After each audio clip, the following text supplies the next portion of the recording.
Hay una nota muy importante que debe ocupar un espacio principal en la agenda del interés suyo, que nos favorece con su atención, claro, y es la siguiente: la Suprema Corte de Justicia ha elevado a rango constitucional los tratados internacionales en materia de derechos humanos, pero conserva figuras polémicas como el arraigo, la prisión preventiva y los cateos, los cuales no son absolutos y podrán ser revisados caso por caso.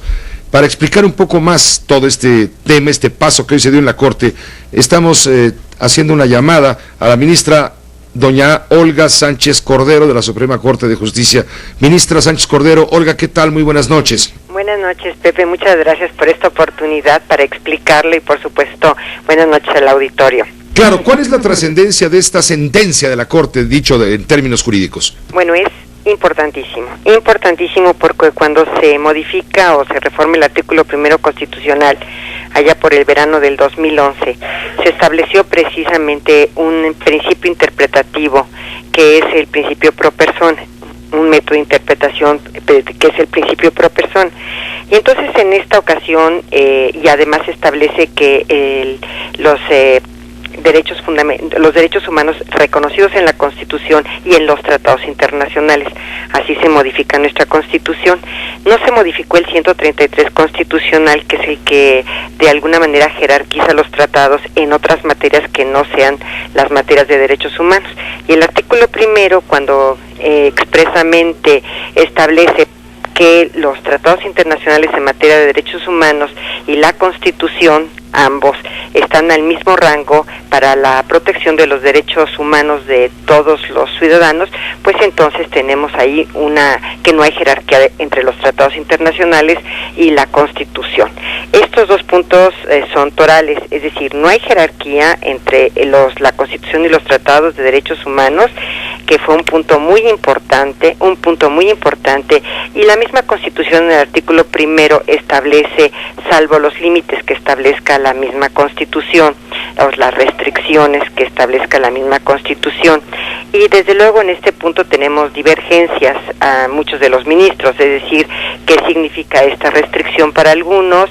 Para mí, por ejemplo, significa una restricción expresa de la propia Constitución, que solo se refiere al 29, en los casos de emergencia, en donde el Estado tiene que hacer frente pues a una serie de situaciones de emergencia, como pudiera ser, pues no sé, una epidemia, o pudiera ser una rebelión, o pudiera ser una situación verdaderamente complicada que en donde esté en juego pues la preservación del Estado mismo, y entonces podrá suspender garantías o restringir estas, siempre que no sean las garantías que establece o los derechos fundamentales que establece la Constitución en este artículo 29. Y también es una cosa muy importante establecer que en la misma convención internacional, la misma convención americana, establece precisamente esta restricción o estos límites o esta suspensión a los derechos fundamentales en estos casos. Entonces creo que es muy importante que el operador jurídico, porque esto básicamente, Pepe, desciende al operador jurídico.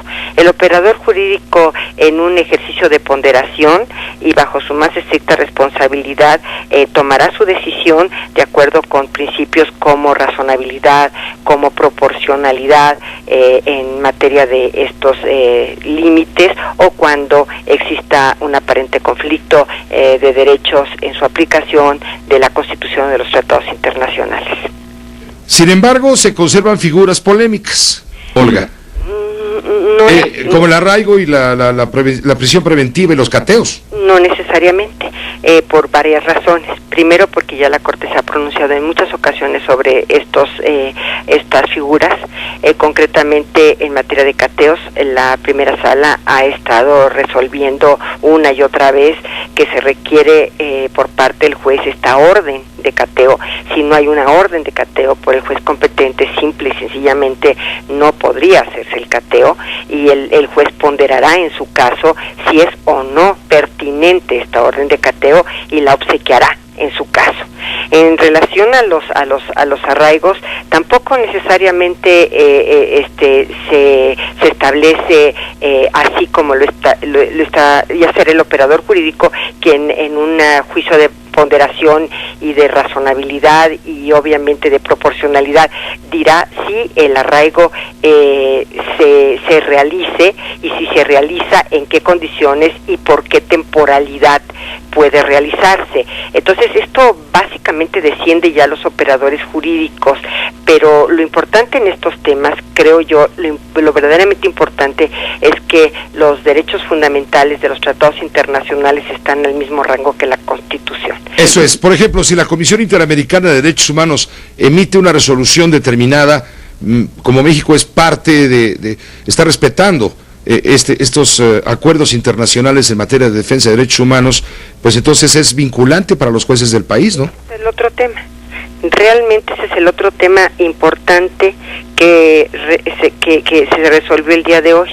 Es decir, no solamente se resolvió esta jerarquía de tratados, sino se resolvió también que la jurisprudencia de la Corte Interamericana es vinculante o vinculatoria para todos nuestros tribunales de nuestro país, para todos los jueces y las juezas y magistrados de este país. Dicho de otra forma, ministra, perdón que te interrumpa, Olga, si un ciudadano, una persona pierde un juicio en un momento dado, incluso con la Corte nuestra, va a la Corte Interamericana de Derechos Humanos, hace un reclamo y suponiendo que lo favorecen en materia de derechos humanos, me refiero, si la Comisión Interamericana hace una recomendación, en México tendría que respetarse. Bueno, ahí sería una sentencia condenatoria en contra del Estado mexicano. Primero tendrá que pasar por la Comisión de Derechos Humanos, por la Comisión Interamericana que está en Washington. La Comisión Interamericana decide si lo presenta ante la Corte. Pero el tema es más profundo todavía.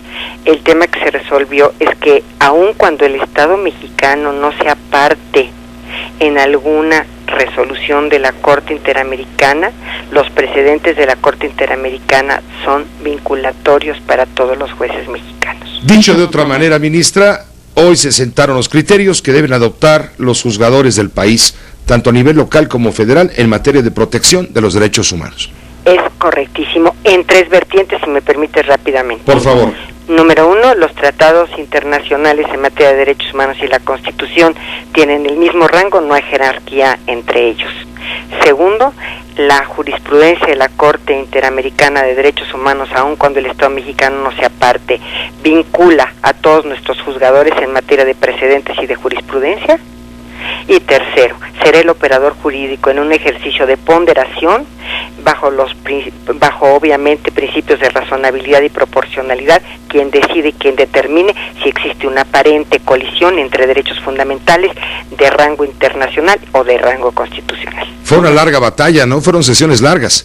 Mucho, pero estos tres puntos creo que resumen básicamente todas las discusiones de más de 2 semanas. Muchísimas gracias, ministra, por permitirnos esta conversación.